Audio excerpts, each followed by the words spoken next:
Hey guys, welcome back to Everyday Faith. Today we are in day 18 and we actually have a typo.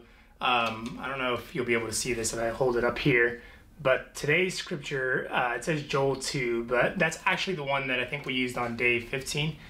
So I'm going to read the right scripture, and it comes from Proverbs chapter 25 verse 2, and then I'll read the devotion part because that part's right. So Proverbs 25:2 actually says this. He writes, King Solomon wrote this: "It is God's privilege to conceal things and the king's privilege to discover them." So I'll read it again in case you don't have a Bible with you. Proverbs 25:2, "It is God's privilege to conceal things and the king's privilege to discover them." And here's what the devotional says. So God will often conceal a matter or hide the purpose of something deep beneath the surface so that we may wonder, search, and discover. Rather than get frustrated with this, we should consider it God's invitation to us to wonder. Interestingly, King Solomon, who wrote this proverb, describes it as a privilege to wonder. In fact, to wonder is attributed as something reserved for nobility. In other words, those who wonder and explore are on the pathway to experiencing higher levels of success and recognition. Think about that for a moment. Your ability to wonder and marvel and admire are all gifts given to you by God. Take time today to reflect on these gifts and discover what God may be speaking to you.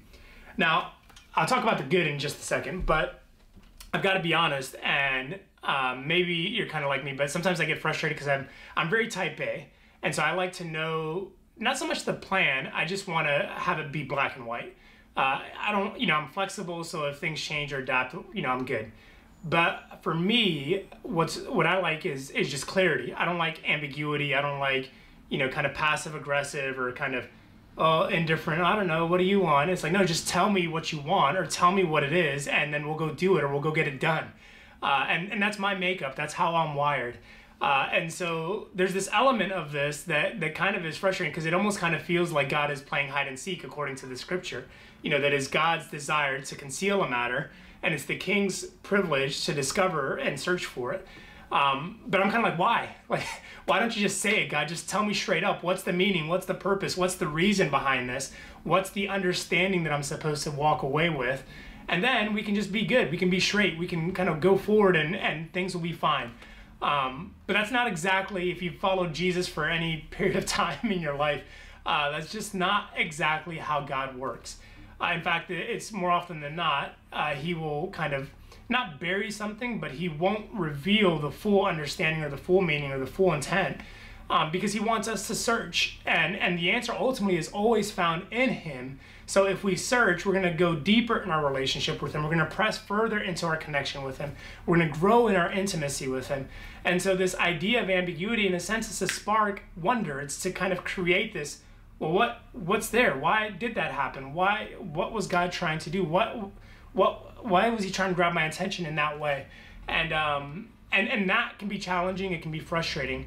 But as Solomon wrote, it's the king's privilege to discover these things. And I really believe, I like the way this devotional put it. It said, those who wonder and explore are on the pathway to experiencing higher levels of success and recognition. And for me, here's kind of what I think that means. A lot of times I think about my own journey, and I think about whether it's career success or ministry success and pastoral stuff or whatever, wherever I've been, as I've been elevated to different positions of leadership, of influence, of recognition, inevitably someone somewhere will ask, well, how did you get that? Or how did you do that?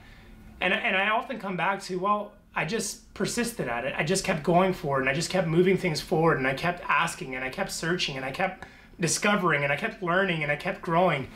And I think there's this level tied to that. What Solomon was trying to paint this picture is that those who are often kings, yeah, there's family stuff in the ancient world, but those who are recognized as kings, those who are in leadership, part of the reason why is because they're smart. Part of the reason why is because they don't give up. Part of the reason why is because they keep asking, because they keep wondering, because they keep searching, and they don't give up when it feels like God isn't giving them the answers they want. And maybe that speaks to you wherever you're watching from today. Maybe you feel like tired and worn out. Maybe you feel like, God's not been speaking clearly to you. You just like, God, just give me a sign. And something isn't working out the way you wanted.